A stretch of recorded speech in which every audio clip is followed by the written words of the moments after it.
Diễm xin chào cô chú, anh chị, các bạn và các em. Hôm nay Diễm chia sẻ cách làm món bánh đúc khoai môn theo kiểu của người Hoa. Bánh đúc mềm dai kết hợp với phần khoai môn bùi bùi rất là thơm. Thì trong video Diễm cũng chia sẻ cái cách mình làm bột bằng bột gạo, hoặc là nếu mà mình không thích bột gạo thì mình có thể sử dụng gạo để mình làm bột thơm hơn là bột gạo nhiều. Thì bây giờ mình cùng vào bếp làm món bánh đúc khoai môn này với Diễm nha. Ở đây Diễm có hai cái gói bột. Đây là cái gói bột gạo tẻ hay gọi là tinh bột gạo đó.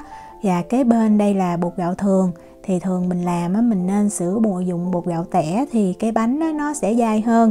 Còn nếu mà mình không có thì mình sử dụng bột gạo thường và mình tẻ nước vài lần thì nó cũng ngon. Còn nếu mà mình dùng gạo thì ở đây Diễm có gạo của Ấn Độ là gạo Basmati ha, hoặc là gạo Jasmine là gạo dẻo của Thái Lan. Thì cái bánh này mình sử dụng gạo nào cũng được, gạo dẻo hoặc là gạo nấu khô xốp thì Diễm thấy cái bánh nó cũng ngon. Tất nhiên là cái gạo mà khô xốp khi mà nấu cơm chín thì khi mà mình làm xong cái bánh nó sẽ dai hơn. Nhưng mà nếu không có thì mình cứ sử dụng gạo dẻo mình ăn cơm bình thường vẫn được nha. Bây giờ Diễm sẽ chia sẻ với cái công thức sử dụng bột gạo trước. Bột gạo thì mình cần là 250g. Để cho bánh dai hơn thì mình cho thêm 50g bột năng. Về lượng nước thì mình sẽ sử dụng 1 lít nước nha. Và do bột gạo thường nó có mùi, vì vậy khi mà mình cho nước vào thì mình sẽ trộn cho bột thật là đều. Và mình thấy bên trên mặt bột nó nổi bọt lên. Và lúc mà mình trộn mình ngửi cái mùi nó chua lắm, nó không có ngon. Vì vậy mình nên trộn đều, sau đó mình sẽ để cho bột nó nghỉ khoảng từ 2 tới 3 tiếng cho cái bột nó lắng và cái phần nước trong bọt nó nổi lên trên. Thì mình sẽ hớt bỏ đi, như vậy ngon hơn. Bột sau khi Diễm để nghỉ được 2 tiếng thì mình nhìn thấy cái phần nước trong ở trên như vậy. Mình dùng muỗng mình hớt cái phần nước trong này và mình sẽ thay cái lượng nước mà mình múc ra như vậy bằng cái lượng nước sạch. Đó, Diễm múc ra được bao nhiêu đây ha. Thì bây giờ mình đổ mình bỏ đi. Mình sẽ lấy cái nước không lạnh cũng không nóng nha, bằng đúng y như vậy. Và mình cho trở lại vào trong bột. Như vậy thì cái bột nó sẽ không có bị cái mùi bột gạo lắm. Và để cho cái bánh đúc nó được thơm hơn thì Diễm có cái chai tinh chất khoai môn này. Cái này là tùy mình chọn nha. Nếu mà mình không có thì mình không cho, không có sao hết. Thì Diễm cho ít lắm, khoảng 1/8 muỗng cà phê à. Dùng với lòng mình trộn cho bột nó hòa đều với nước. Mình để ở đây, mình đi qua mình bắt tay mình làm nhân là mình đổ bánh được. Nhưng mà Diễm sẽ chia sẻ thêm cái cách mình dùng gạo để mình làm bột cho cái công thức bánh đúc này. Thì về gạo mình cũng cần là 250g ha. Diễm sử dụng gạo Basmati. Mình sẽ vo gạo cho thật là sạch. Sau đó mình cho nước vào mình ngâm gạo. Thì cái thời gian ngâm từ 8 cho tới 12 tiếng cho cái hạt gạo nó nở mềm ra. Thì khi mà mình xay nó sẽ dễ nhuyễn hơn. Mình ngâm thì mình ngâm nước nhiệt độ phòng ha, không nóng cũng không lạnh. Sau khi ngâm xong mình thấy hạt gạo nó đã nở ra, nó trắng như vậy. Và mình đổ ra cho thiệt là ráo nước nha.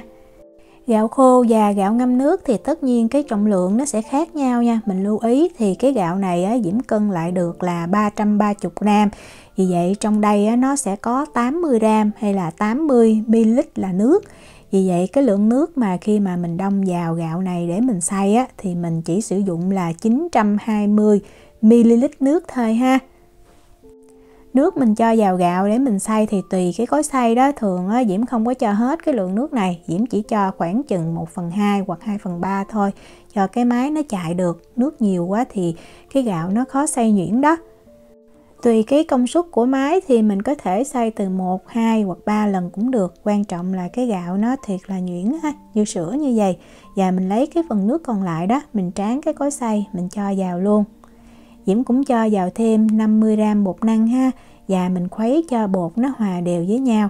Mình cũng để cho bột nó lắng từ 2 tới 3 tiếng. Rồi mình chắc nước, cái phần nước trong đi mình thêm nước muối vào là mình có thể mang mình đi đổ bánh được. Để làm nhân bánh thì Diễm sử dụng 100g tôm khô. Nếu mà mình không thích tôm khô nhiều thì mình dùng 50g vẫn được. Tôm khô nên lựa những con nó to và nó màu đỏ đẹp như vậy thì làm cái bánh đúc nó sẽ ngon. Mình cho nước sôi vào mình ngâm trong vòng 15 phút cho tôm khô nó mềm hơn ha. Mình qua mình chuẩn bị phần lạp xưởng. Lạp xưởng thì Diễm có 120g và mình cắt cái lạp xưởng này ra thành hạt lựu nha. Nếu mà mình không có lạp xưởng mình cũng có thể sử dụng thịt xá xíu cũng ngon luôn. Mình lưu ý là đừng cắt cái lạp xưởng này nó to quá, thì khi mà cái bánh nó chín nó khó kết dính hơn. Tôm khô sau khi ngâm mềm thì mình cũng đổ cho ráo nước và mình cắt nhỏ. Mình có thể cho vào máy xay mình xay cũng được ha, nhưng mà Diễm thấy cắt như vậy khi mình ăn trúng miếng tôm khô nó lại ngon hơn là mình xay nhuyễn. Một trong những nguyên liệu không thể thiếu của món bánh đúc này chính là khoai môn. Thì khoai môn mình nên sử dụng khoai môn cao. Ở đây Diễm sử dụng khoai môn cao đông đá, thì mình nên để ra ngoài cho nó tan đá hẳn ha. Thường là Diễm để ra ngoài Diễm thấy cũng khoảng 4-5 tiếng thì cái khoai môn này nó mới mềm. Nếu mà cái khoai môn nó chưa có tan hẳn thì khi mà mình chế biến mình khó canh cái thời gian để khoai môn chín. Với công thức này thì mình cần 400g khoai môn. Đó, mình thấy khoai môn nó đã tan và giống như nó hơi chảy nước ra như vậy là được. Mình sẽ cắt khoai môn cũng thành hạt lựu luôn ha, có kích thước khoảng 1 x 1 cm á. Mình lưu ý là một cái công thức nhân này thì sẽ cho một cái công thức bột thôi nha. Sau khi cắt xong thì bây giờ mình chuẩn bị mình đi xào nhân. Bắt một cái chảo lên bếp Diễm cho vào 1 muỗng canh dầu ăn. Tiếp theo là 1 muỗng canh tỏi băm thì khoảng 2 tép tỏi nhỏ. Mình để lửa trung bình và bây giờ mình sẽ xào cho cái tỏi này nó thơm. Tỏi thơm chứ không cần vàng nha. Khi mà vừa thấy thơm rồi thì mình cho lạp xưởng vào. Cho lạp xưởng vào thì mình đảo thiệt là đều tay cho tới khi mình thấy lạp xưởng nó chuyển sang cái màu trong và cũng rất là thơm luôn. Đừng có xào lâu quá thì cái phần lạp xưởng này nó khô cũng không có ngon. Diễm sẽ cho tôm khô vào ha. Cho tôm khô vào thì mình cũng đảo thiệt là đều tay luôn.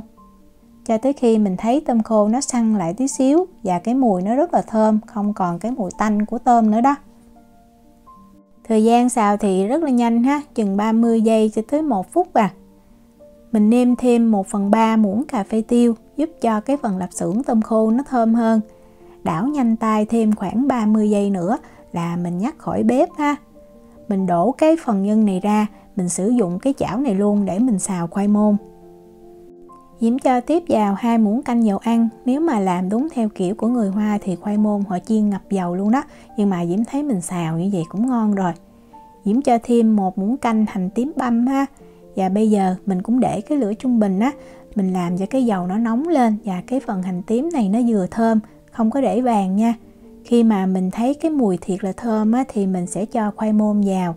Mình cũng giữ cái lửa trung bình và bây giờ mình xào sơ cho khoai môn nó thấm dầu. Khi mà mình thấy nó thấm dầu đều rồi thì Diễm nêm vào đây 1/2 muỗng cà phê muối. Còn nếu mà mình ăn lạc hơn thì mình cho 1/3 muỗng cà phê. Bây giờ mình giữ cái lửa trung bình và mình đảo đều tay cho khoai môn nó chín. Khi mà mình thấy khoai môn bắt đầu nó gần chín là nó sẽ cái lượng dầu ở trong chảo mình không còn thấy nữa, nó rút hết vào trong khoai môn. Mình có thể ăn thử hoặc là mình dùng cái đồ xào đó mình sắn vào miếng khoai môn. Nếu mà khoai môn nó mềm thì nó đã chín ha. Để Diễm sắn thử một miếng. Mình nên lựa cái miếng nào mà nó to đó thì sẽ đảm bảo những cái miếng kia nó chín. Ví dụ như miếng này nè, mình sắn vào đó, như vậy là được, không cần phải quá chín mềm ha. Thì bây giờ mình mới lấy cái phần tôm khô và lạp xưởng mình cho vào. Thì Diễm chỉ cho 2/3 thôi ha. Diễm chừa 1/3 còn lại tí xíu nữa mình rắc lên trên mặt của cái bánh nhìn nó sẽ hấp dẫn hơn. Mình sẽ xào thêm khoảng chừng 30 giây cho tới 1 phút cho lạp xưởng, tôm khô và khoai môn nó hòa đều với nhau. Rồi mình lấy bột mình cho vào. Bột thì mình nhớ là mình sẽ khuấy đều trước khi mà mình cho vào cái chảo nhân nha. Để cho bánh nó đậm đà, nó ngon hơn thì Diễm cho thêm vào đây 1 muỗng cà phê đường là khoảng 4g 1,5 muỗng cà phê bột nêm gà là 6g. Và bây giờ mình sẽ nấu cho cái phần bột này nó sánh lại tí xíu để khi mà mình hấp nó không bị lắng bột. Mình đảo thiệt là đều tay và mình lưu ý là ở phần dưới cái đế chảo nó sẽ chín bột ha. Khi mà mình thấy bắt đầu giống như nó hơi nặng tay và nó hơi trơn á, mình có thể múc lên như vậy nè, mình thấy bột bắt đầu nó đông lại, nó chín á. Thì mình đảo thiệt là nhanh tay cho cái bột chín và bột sống nó hòa đều với nhau. Đợi thêm chừng khoảng 20 giây là mình nhắc khỏi bếp, mình đừng có nên khuấy cho nó đặc quá thì khi nó nguội nó sẽ lại càng đặc hơn nữa. Nhắc khỏi bếp á, thì mình cũng tiếp tục mình đảo tí xíu cho bột nó đều ha. Diễm thấy như vậy là được nè. Nhưng mà nếu mà mình lỡ tay mình khuấy bột đặc quá cũng không sao hết. Quan trọng là cái phần bột đặc và bột ướt á, mình khuấy cho nó hòa quyện vào với nhau, tạo thành một cái hỗn hợp đặc sệt là được. Diễm dùng cái khuôn này là khuôn silicon, nó có cái đường kính là 22 cm ha. Và mình cắt thêm một cái tờ giấy nướng bánh á, mình lót ở bên dưới để khi mà bánh chín á, mình dễ dàng lấy ra hơn. Còn nếu mà mình không có giấy nướng bánh á, mình có thể thoa dầu ăn vào khuôn cũng được. Cho hết bột vào khuôn á, Diễm lấy cái phần nhân hồi nãy mình chừa lại đó, mình sẽ rải đều lên trên mặt của bánh. Cái bánh này á, ngoài phương pháp là hấp mình cũng có thể nướng luôn. Cho vào trong lò nướng thì mình nên dùng nến nhôm á, mình đậy mặt bánh lại để tránh cho mặt bánh nó bị khô. Nước thật là sôi á, thì Diễm bắt cái xửng bánh lên.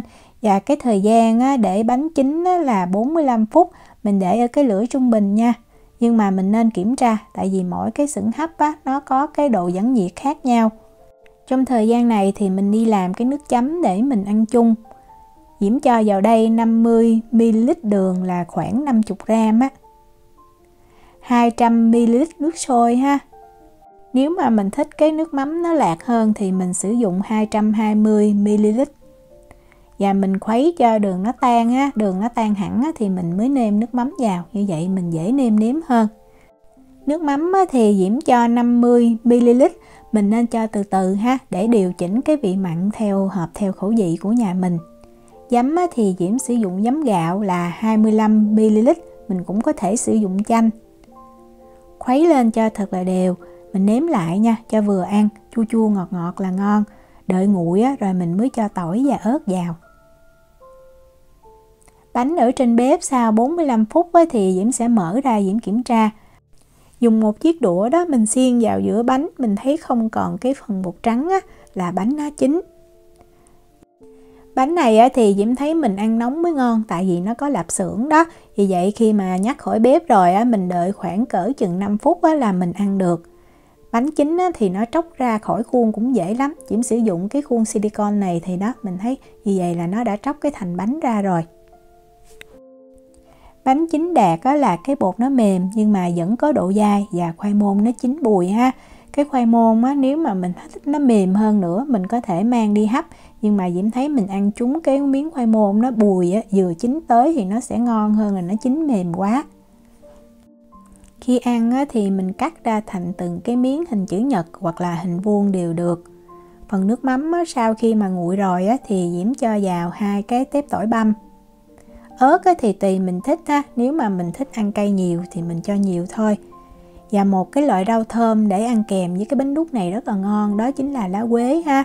Thì có một em á, làm cái công thức bánh này á, và nói với Diễm là nên cắt cái lá quế bỏ vô trong cái phần bột luôn, lại càng ngon hơn nữa. Nếu mà mình thích cái mùi của lá quế thì mình nên thử nha. Khi ăn á, thì mình cho thêm rau thơm nè và chan nước mắm vào. Và Diễm thấy á, mình nên có thêm tí xíu hành phi á, hành tím phi giòn á, làm cho cái bánh á, nó thơm hơn và ăn trúng cái miếng hành phi nó giòn giòn rất là ngon. Bánh này nếu mà ăn không hết á, mình có thể cất vào trong tủ đông đá. Khi ăn á, thì mình mang ra mình hâm nóng lại là ngon. Diễm chúc cô chú, anh chị, các bạn và các em thành công với món bánh đúc khoai môn. Nếu mà có thắc mắc gì thì cứ để lại lời nhắn của là gửi tin nhắn cho Diễm. Diễm cảm ơn sự quan tâm theo dõi video rất là nhiều. Hẹn gặp lại trong những video tiếp theo. Chào tạm biệt.